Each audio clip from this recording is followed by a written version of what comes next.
Olá, boa noite, boa tarde, bom dia. Seja muito bem-vinda, muito bem-vindo e muito bem-vinde. Esse é mais um programa do Faixa Preta. E hoje nós vamos discutir ações afirmativas dentro da sociedade brasileira.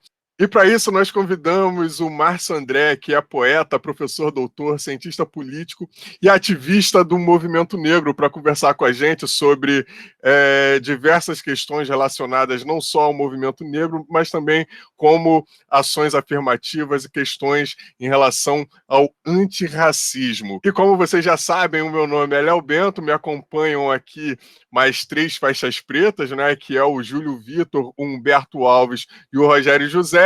E dessa vez eu não vou emendar com a primeira pergunta, eu vou convidar aqui o meu parceiro Júlio Vitor para trazer a primeira pergunta para a gente. Júlio, por favor. Bom dia, boa tarde, boa noite. Um abraço, Márcio André, é um prazer estar falando com você. E eu faço essa primeira pergunta aqui. Eu queria que você falasse um pouco sobre a sua trajetória e o que te levou a entrar para a universidade. Olá, gente, muito obrigado. Meus amigos da antiga, Léo Bento, Rogério José, Humberto, Coelho, Júlio Vitor. É um prazer estar aqui com vocês, conversar sobre essas temáticas, enfim, um pouco da minha história também. Bom, lá vai tempo, né? Porque eu assim, fiz segundo grau na Feira Viana, mas eu não tinha nenhuma perspectiva de fazer universidade necessariamente, né? E aí, no final da formação em edificações na Feira Viana, eu comecei a cultivar um pouco essa ideia, esse desejo de fazer ciências, assim, de fazer universidade, né?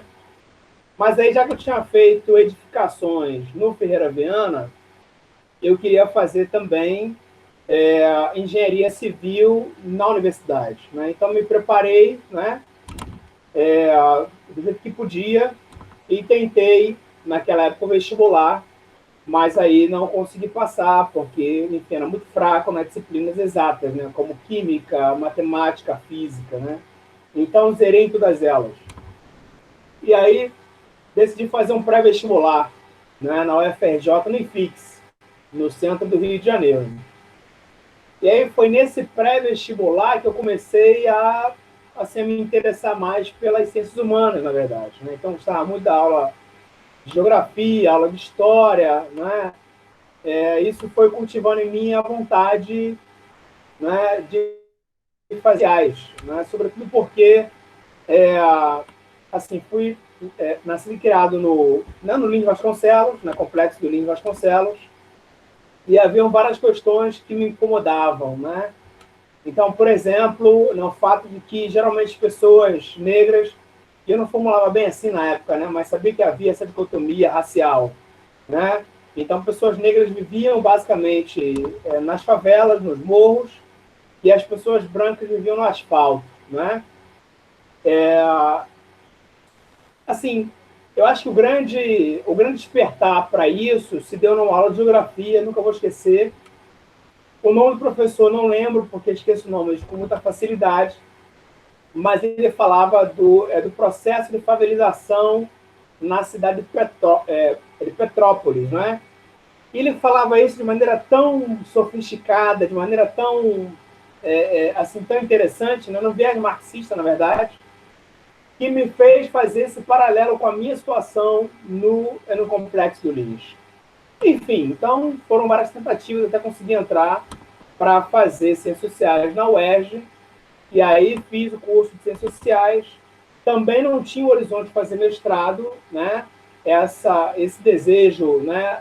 Ou então até essa necessidade foi se fortalecendo no final mesmo do curso, porque eu não tinha muitas perspectivas profissionais, de atuação profissional.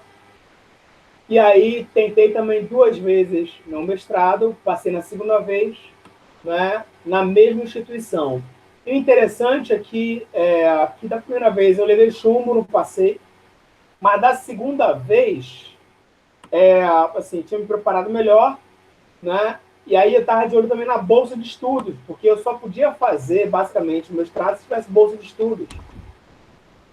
Mas aí a prova de inglês, de língua estrangeira, né? Então, nesse caso, inglês, me ferrou, porque tinha que traduzir um texto, né, de uma página, na verdade, do inglês para o português e traduzir mal e porcamente. A minha grande sorte é que a coordenadora do curso tinha sido a minha professora, né?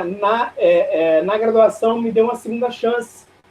Então eu lembro que eu tinha um mês para estudar e eu não sabia nada de inglês, absolutamente nada. Então devorei o dicionário para poder traduzir um texto de inglês e aí passei raspando literalmente, né? Mas aí perdi a bolsa porque minha classificação foi lá para baixo, né?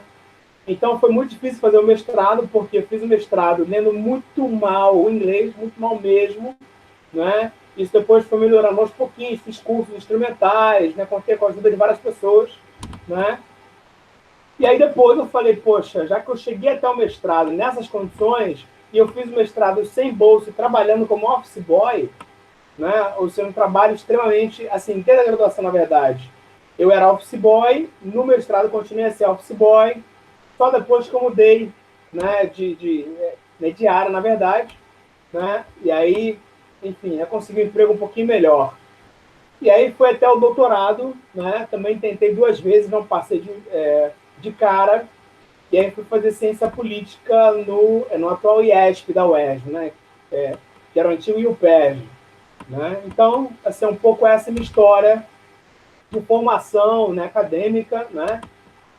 Mas também de militância, a minha história de militância se mistura também à minha história intelectual, né? Por assim dizer, porque desde a graduação eu já me preocupava com as questões raciais, né, de combate ao racismo, etc. Né? Então, fizemos parte do CONEI juntos, né?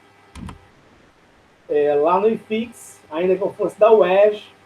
Na UERJ também havia grupo de estudantes negros, né? Também fiz parte, ajudei a criar esses grupos, né? E a discutir um pouco isso lá. A gente, enfim, fez um movimento na graduação interessante de literalmente ressuscitar uma disciplina que existia, mas não era dada. Era a disciplina chamada Negro no Pensamento Social Brasileiro, né? Que a professora Clara Barcelos deu essa disciplina, né? Enfim, então foi, acho que, assim, um momento bem interessante de ativismo, né? De chamar a atenção dessas questões no âmbito da UERJ e depois em outros espaços.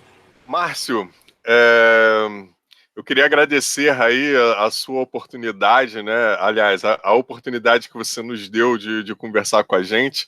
Você é especialista, né, em relações raciais e você tem uma reflexão muito bacana sobre o que aconteceu na Conferência de Durban.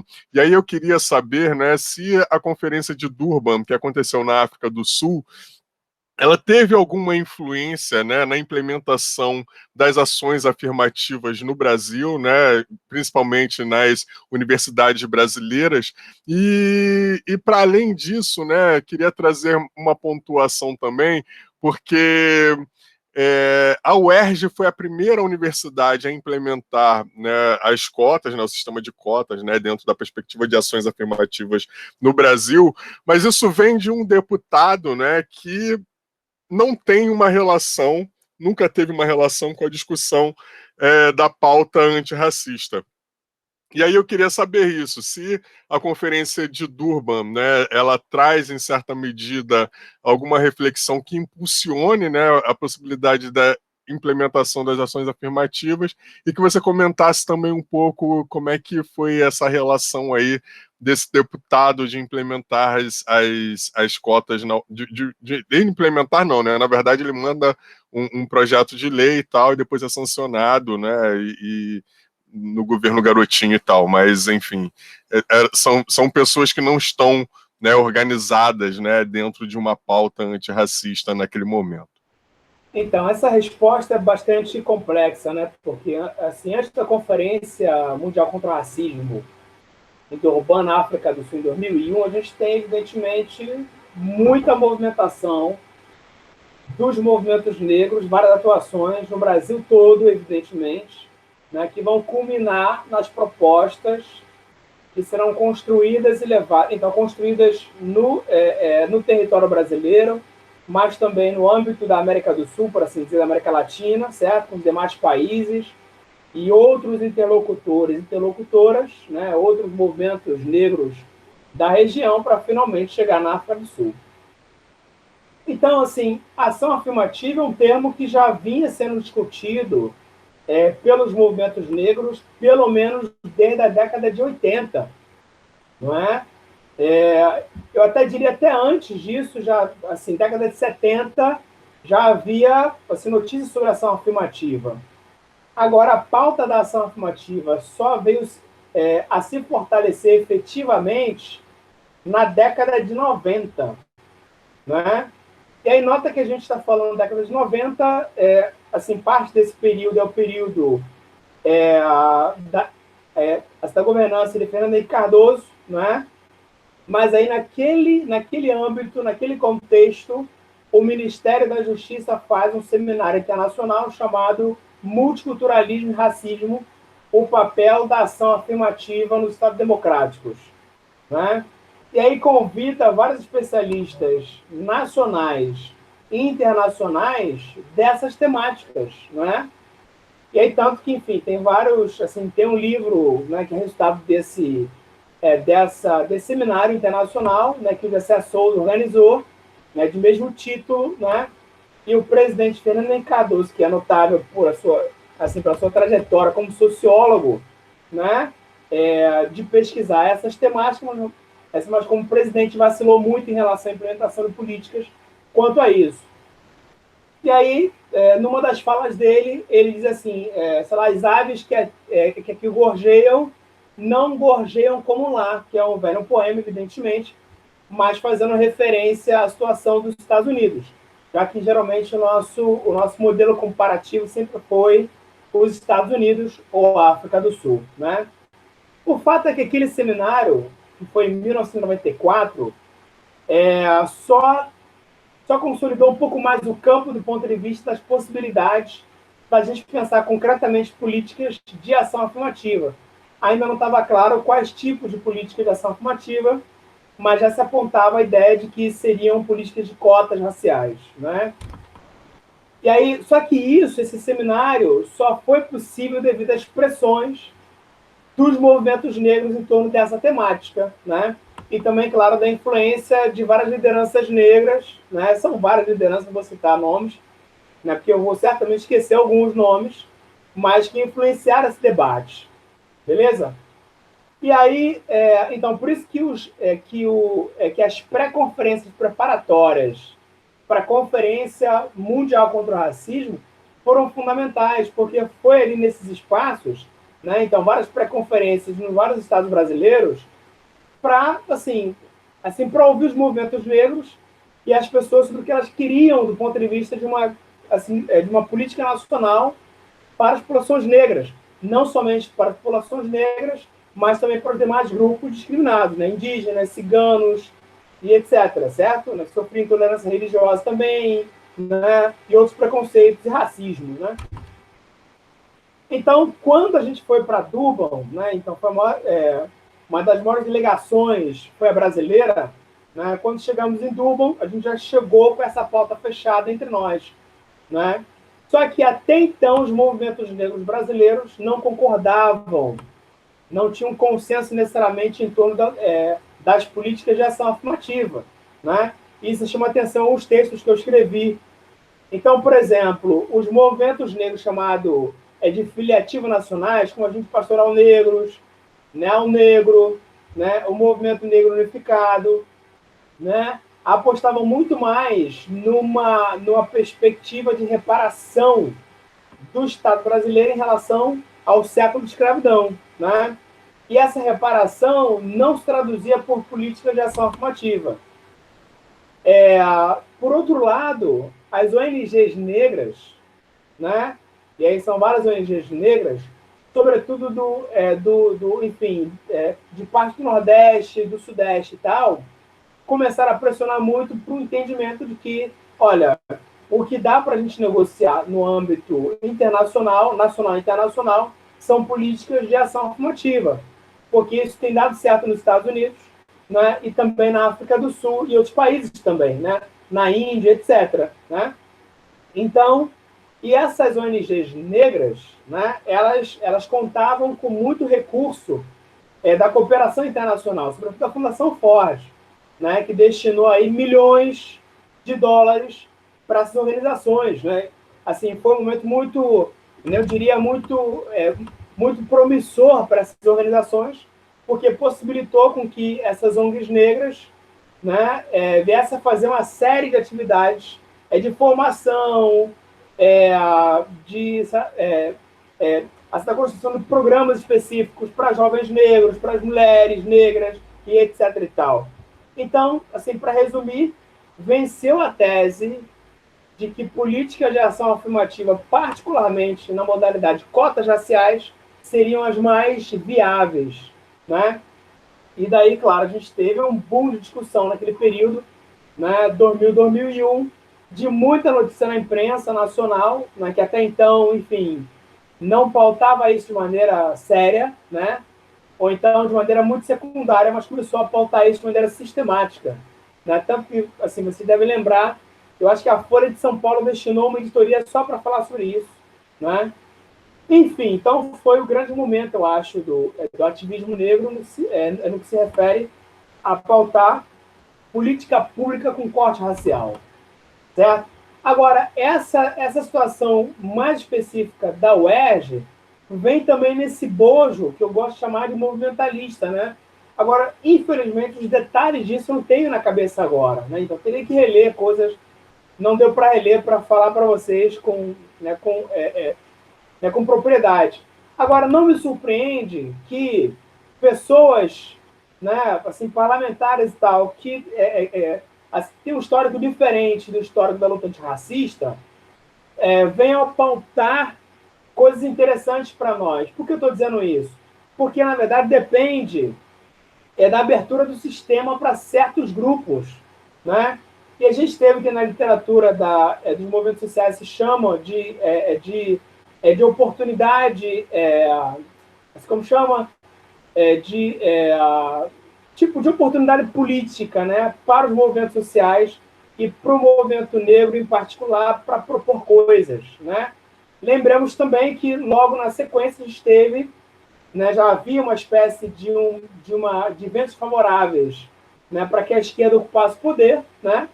Depois veio o governo Lula, que só respaldou as pautas que os movimentos negros já haviam construído, né? Então, por exemplo, além das políticas de ação afirmativa, né, particularmente cotas raciais nas universidades, a Lei 10.639, depois 11.645, não é isso?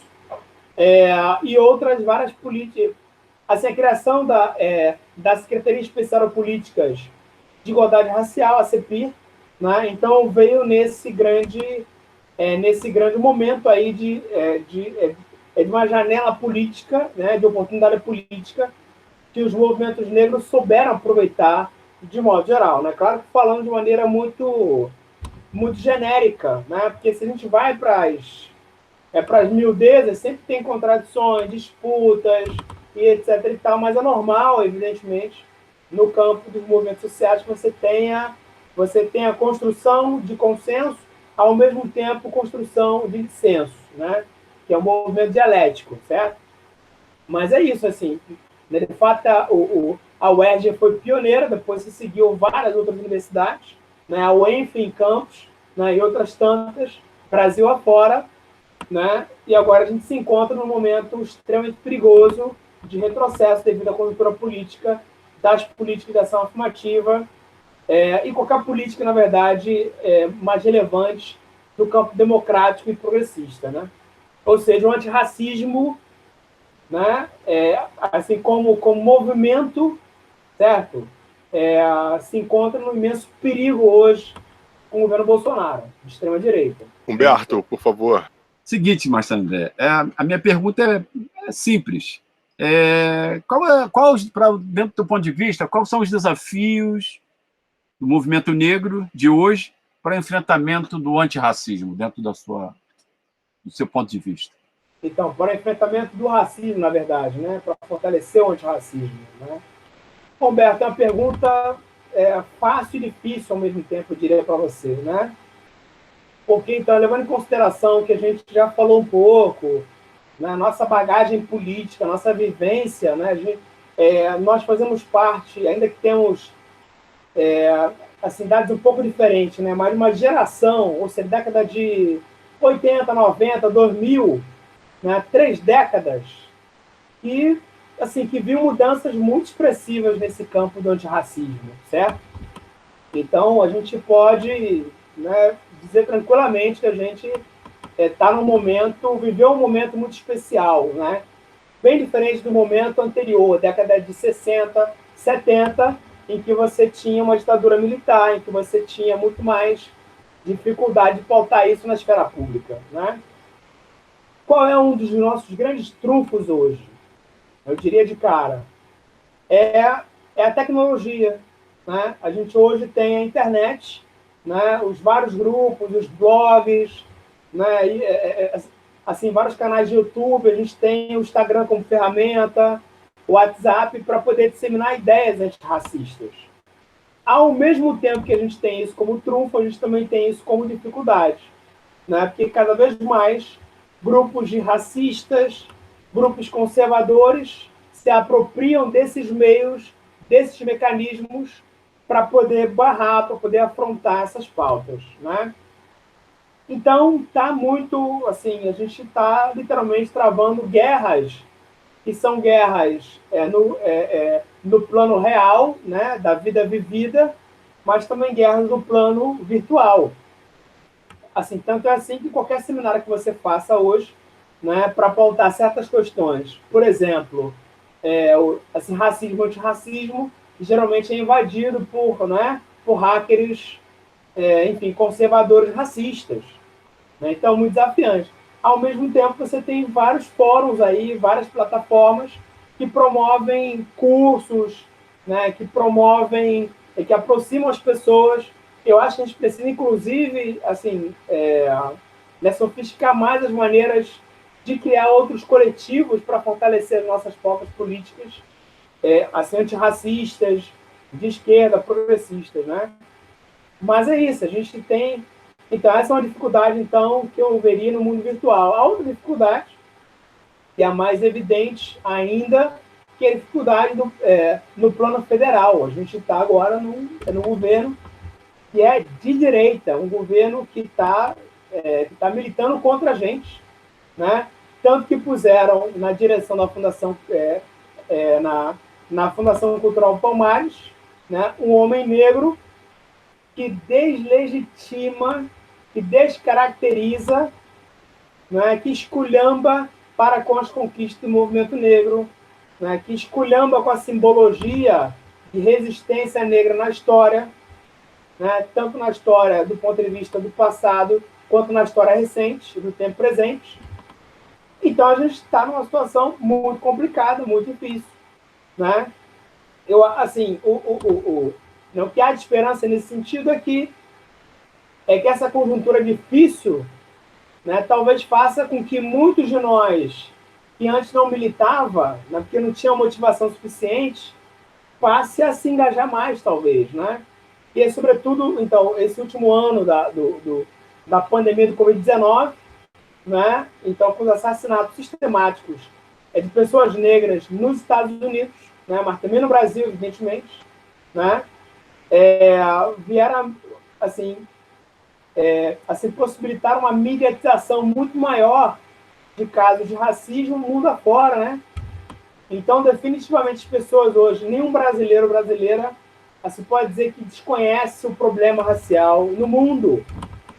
Todo mundo conhece qual é a situação, né? Mas cabe a nós, para variar, o papel de protagonistas da luta no sentido de chamar a atenção, de pautar isso na esfera pública, né? Porque, cara, a intenção da política majoritária dos parlamentos é abafar, né? É fazer esquecer, né? Assim, tanto que o presidente da República e o vice-presidente da República recentemente disseram que não existe racismo no Brasil. Não é pouca porcaria, né? Então a gente sai de um presidente da República, Fernando Henrique Cardoso, fala assim, não, realmente, vamos reconhecer que o problema do racismo é um problema estrutural do Brasil, né? O FHC falou isso lá nos anos 90. o presidente Lula e Dilma só reforçaram isso, se não negaram, evidentemente, né, que havia racismo. A gente pode aqui só fazer outros debates para avaliar até que ponto a gente avançou ou não nessas conjunturas. Em tese avançamos muito, mas, enfim, pode discutir. Mas agora a gente está numa situação muito mais complicada, que é um governo de extrema-direita, né, que reforça a branquitude, né, e reforça a ideia segundo a qual o que a gente tem, na verdade, a gente tem que cultivar e preservar é o bom e velho mito da democracia racial, ou seja, não há racismo. Se não há racismo, para que políticas de inclusão racial? Então, esse é o paradoxo que a gente vive, né? E aí, para completar ainda mais a sua questão, eu diria que a gente, por mais que a gente faça e tenha feito uma série de movimentações Brasil afora, ainda há um certo descolamento entre a opressão racial e a opressão social, se vocês bem me entendem. Então, muitas pessoas acham que é só opressão social, é só descaso governamental para com as pessoas pobres. Só que as pessoas pobres são majoritariamente negras, pretas e pardas, né?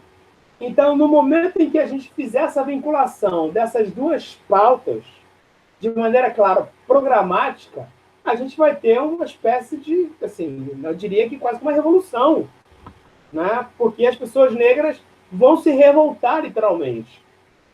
Na Rio de Janeiro, quase todo dia a gente tem notícias de pessoas, crianças, adolescentes e adultos sendo assassinados pela polícia, né? E uma vez ou outra se mobiliza isso do ponto de vista racial, mas geralmente a imprensa diz que somente foram pessoas mortas por balas perdidas. Gente, é claro que não é bala perdida.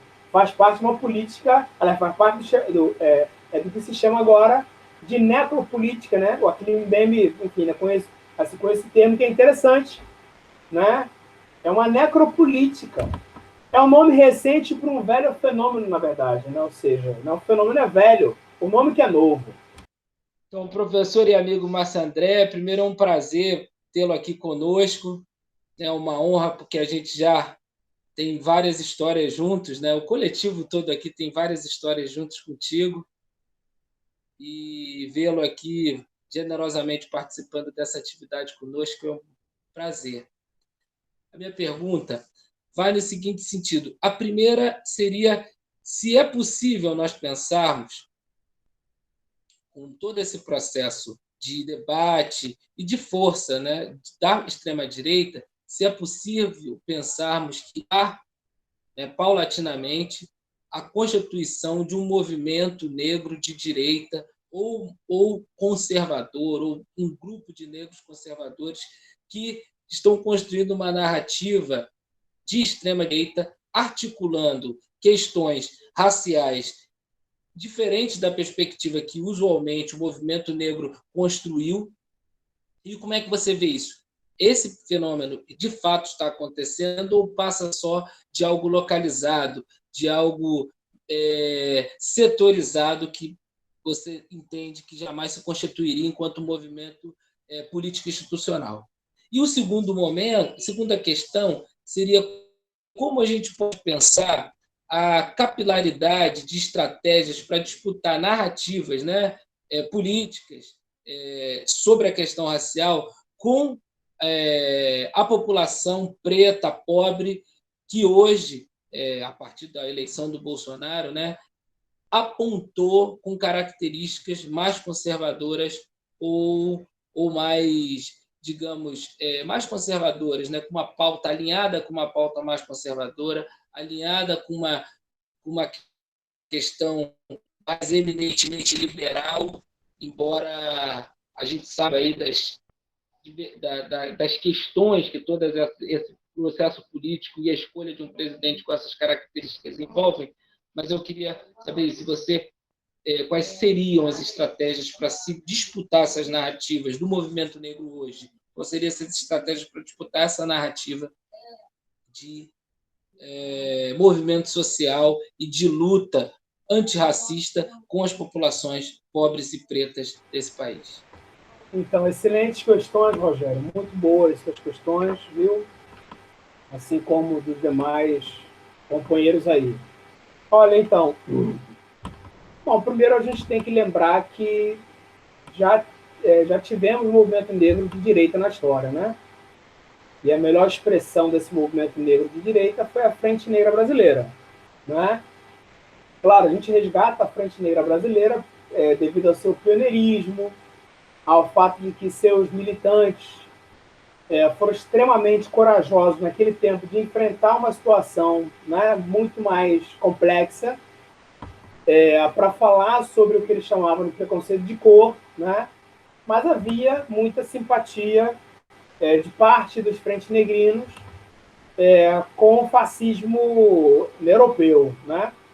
Então, é muito importante que a gente sejamos fiéis a esse registro, ao fato de que a Frente Negra sim, tinha caráter conservador e de direita, mas também tinha, né, internamente outros setores mais à esquerda, né?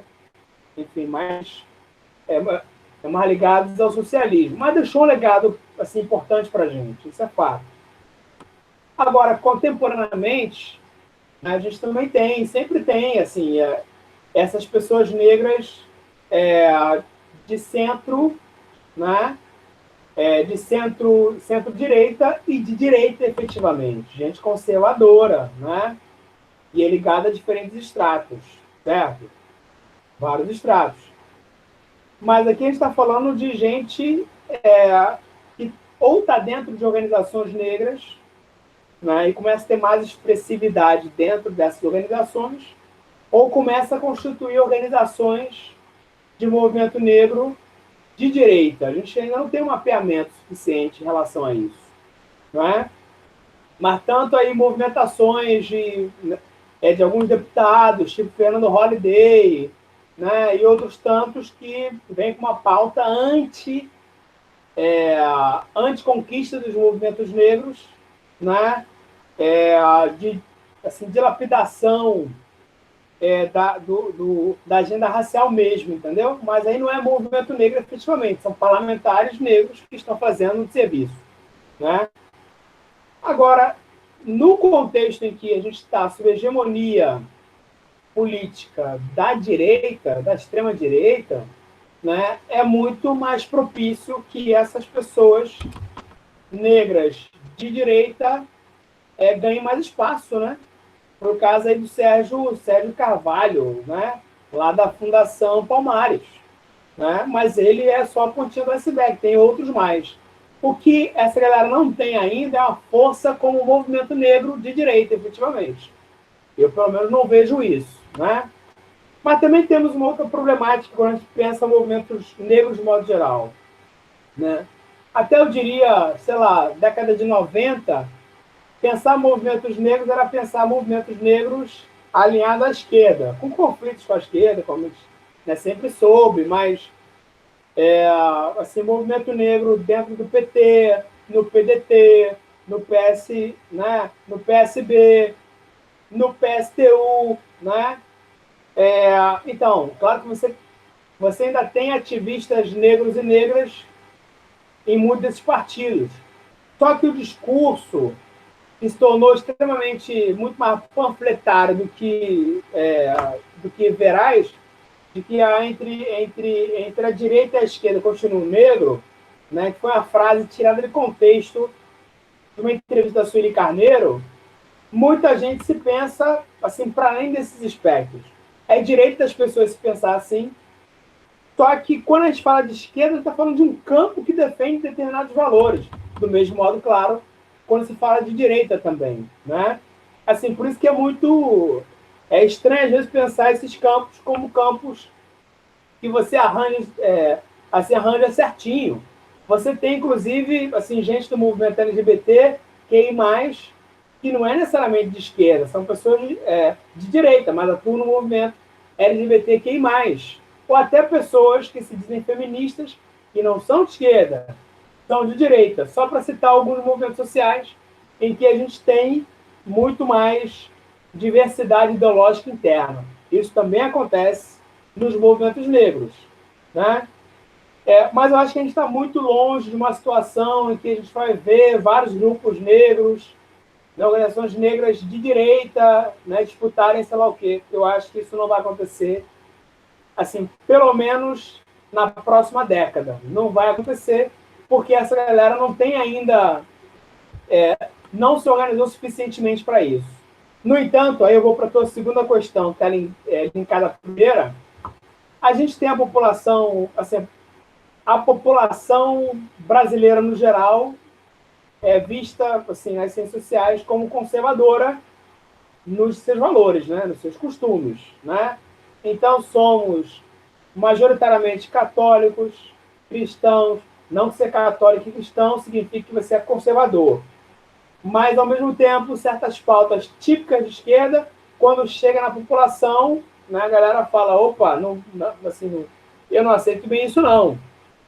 E a gente precisa encarar esse debate, que é dificílimo. Então, por exemplo, debate sobre direitos humanos, né? Que é traduzido mal e porcamente como direitos humanos significa, então, proteger bandido. Não é proteger bandido, né?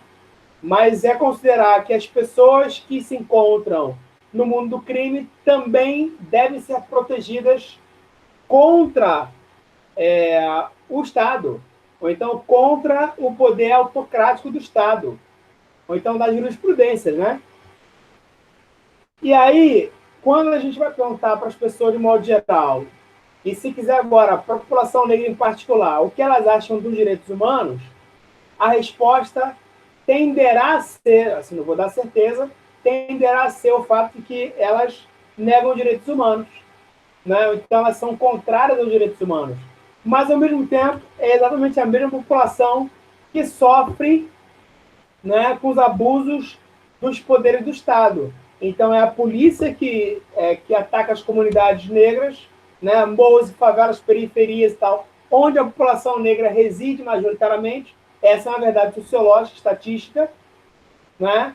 Então, essa população sabe, tem conhecimento de que o Estado infringe, né? Ou então milita contra os seus direitos humanos e da dignidade e das suas dignidades humanas, né? Só que aí na hora de falar assim, pô, você concorda que o Estado tem que endurecer, né, em termos de, sei lá, penalização, da truculência policial, se bobear, essa mesma população vai dizer, não, pode engrossar o caldo, porque tem a ver com esse imaginário, entendeu? Então tem a ver com essa formação. Então é bem complicado.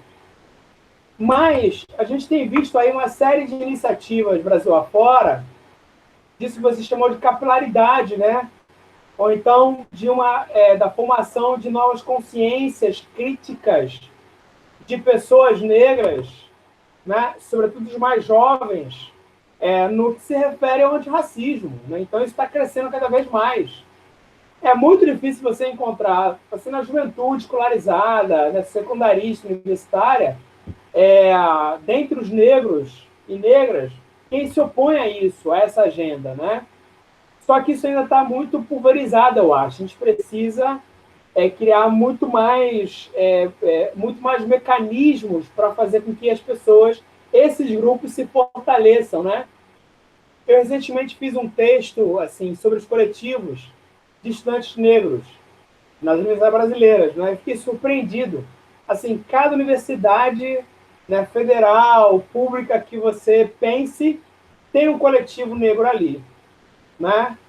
Assim, norte a sul do país, leste a oeste, tu vai encontrar coletivos negros, né? Claro que esses coletivos muitas vezes são efêmeros, como foi o nosso na nossa época, né? Porque não tem investimento, não tem recurso, né? Ou então a galera está passando ali para poder se formar, então, assim, participa, depois vai embora.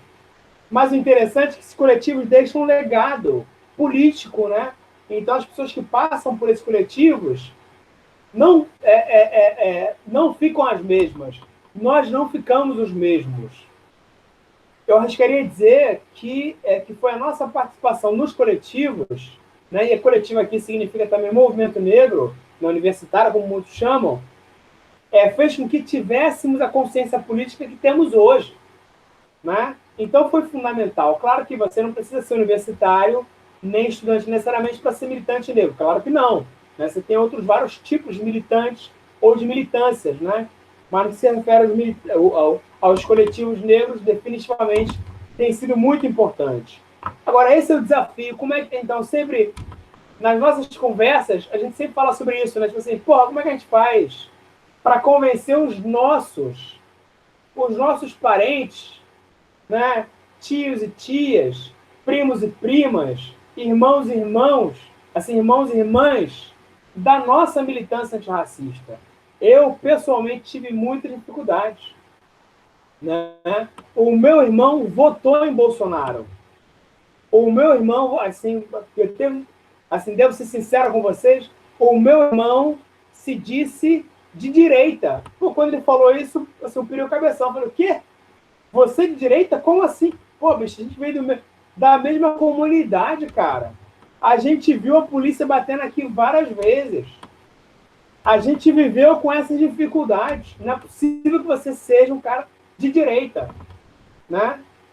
E aí, geralmente são pessoas que se dizem de direita, mas frequentam roda de samba, né? Frequentam escola de samba, ou seja, frequenta espaços culturais da negritude. A gente, então, vive, assim, pelo menos no Rio de Janeiro, esse tipo de contradição. Eu moro hoje em Salvador. Em Salvador, eu acho que isso é mais complicado. É mais complicado. Geralmente, a galera negra que assim, frequenta espaços da negritude são mais à esquerda. Né? No caso do Rio de Janeiro, assim, você vê essas figuras que, né, que é sambista pra caramba e tal, né? Então vai para todos os sambas, mas aí vota num genocida. Vota num cara que declarou em vários momentos que tem total desmérito para com as pessoas negras, quilombolas, indígenas, mulheres, LGBTs. Então, esse nível de complexidade que a gente tem que lidar. Como fazer isso? Não tem fórmula pronta, evidentemente, né? É fazer isso que vocês estão fazendo aqui, pô. Gerando debate, discussão. Isso vai chegar para as pessoas, né? Assim, que moram nas periferias da vida, ou então mesmo em bairro de classe média, sobretudo para as pessoas negras, mas não somente para as pessoas negras, e vai gerar uma reflexão.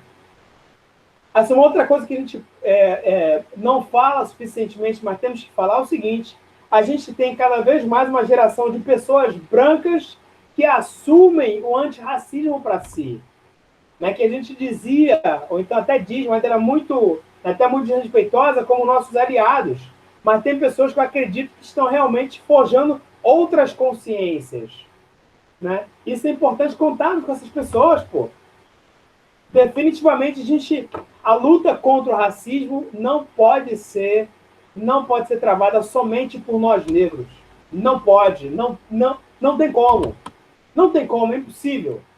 Né? É impossível. Protagonismo é outra coisa. Protagonismo tem que ser nosso. Agora, tem que ser abraçada por todas as pessoas, inclusive pelas pessoas brancas. Precisamos tirar assim, essa vaidade, né? De ter que achar que é tudo nosso, no sentido de, pô, a gente fabrica bola, chuta a bola, faz o gol e agarra. Não, a gente tá, assim, tem que ter um time mais diverso aí, entendeu? Uma outra coisa, Rogério, para poder te responder ainda mais, a gente tem um desafio que eu nunca pensei que poderia falar sobre isso desse jeito, mas que eu assim, fico preocupado, que é uma espécie de que é um excesso de investimento no essencialismo identitário. Pô, ser negro, negra, claro que é fundamental, a gente não vai abrir mão das nossas identidades. Mas a gente, assim, tem muita gente achando que basta isso para transcender todas as galáxias. Não, gente, a gente precisa entender que as lutas, elas funcionam de formas combinadas, né? Quanto mais combinarmos as lutas, melhor. Quanto mais combinarmos as lutas, mais eficácia a gente vai ter, né? Então, por exemplo, já há uma notória divisão, né, nos movimentos negros, entre movimentos negros ditos tradicionais e movimentos de mulheres negras. Mas nota bem, não estou dizendo que o movimento de mulheres negras não deve existir. Tem até assim, o movimento de mulheres negras até avançou muito mais do que o chamado movimento negro tradicional. O problema é que tem tem momentos em que o diálogo entre essas duas perspectivas quase não se dá, né? Porque as mulheres negras se fecham nos seus núcleos políticos, né? Muito desconfiadas, e com razão até certo ponto, dos homens negros, que geralmente hegemonizaram o movimento negro, dominaram o movimento negro, mas a gente precisa criar mais pontes e menos muros entre nós, né? Porque, evidentemente, essa direita racista que está no poder, né, tem se beneficiado muito das nossas fragilidades na construção política. Rogério, mais uma vez. Eu acho que essa última resposta, né, essa resposta que o Márcio André trouxe para a gente, já de alguma forma alinha com a última pergunta, que é, na verdade, uma síntese que você falou. 3 desafios do movimento negro para os próximos 5 anos, Márcio André. Tá certo. Então, acho que o primeiro desafio é a gente, como chamar? É a gente reacender a chama revolucionária negra do final dos anos 70, né? Na Constituição do MNU-DCR, Movimento Negro Unificado contra a Discriminação Racial. A gente precisa retomar essa chama revolucionária, entendeu? Esse projeto revolucionário. Esse, então, seria o primeiro desafio. Segundo desafio, a gente precisa pulverizar mais as nossas lideranças negras, né? Isso já está acontecendo, na verdade. Pulverizar, né? Ou seja, a gente não tem que ser seguidor desse ou dessa pessoa especificamente, mas cada lugar, cada cidade tem que ser, né, tem que ter autonomia para fazer a sua militância antirracista, porém de maneira, digamos, conectada com os demais, né? É o que mais ou menos o que eu vejo no movimento Black Lives Matter, né? Vidas negras importam. E é um movimento, não é uma organização só, é um movimento, né? Então cada lugar tem a sua dinâmica. O terceiro desafio é o desafio da gente criar estruturas próprias de obtenção de recursos financeiros, né? Então, continuamos ainda muito reféns da cooperação internacional, que mingou muitíssimo, assim, absolutamente, de editais governamentais e tal. A gente precisa ter autonomia financeira, né? Para poder dar recursos, investir nas comunidades negras, nas ações dos grupos negros, dos movimentos negros, no Brasil afora, né? Quarto ponto, a gente precisa, né, criar, como eu falei ainda há pouco, criar mais pontes, né,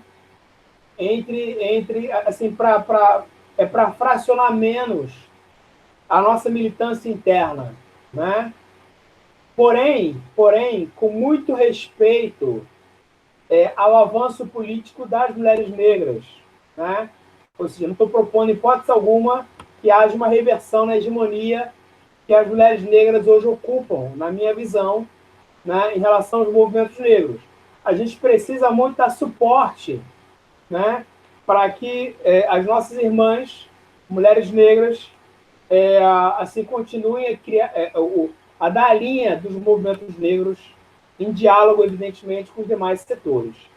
E o quinto ponto,